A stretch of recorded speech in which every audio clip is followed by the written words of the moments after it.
বলেন কি? 16 বছর বয়সে ভোটার নিবন্ধন কাজ শুরু হবে, নির্বাচন কমিশন সিদ্ধান্ত নিয়েছে। যারা এই 16 বছর বয়সে ভোটার হবেন তাদের খুশি হওয়ার কোনো কারণ নাই। কারণ এই ভোটার যখন নিবন্ধন করবেন, এই ভোটার আইডি কার্ড পাইতে পাইতে আপনার 18 বছর তো পার হইতেই পারে। এমনকি হতে পারে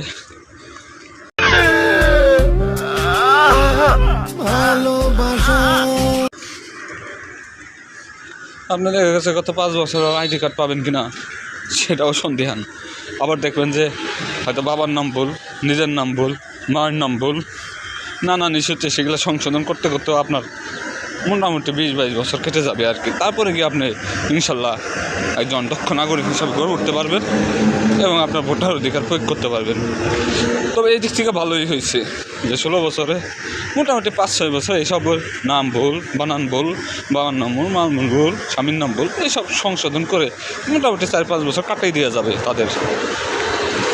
একটা উত্তম পরিকল্পনা বলা চলে, কি বলেন 16 বছরের ভোটাররা?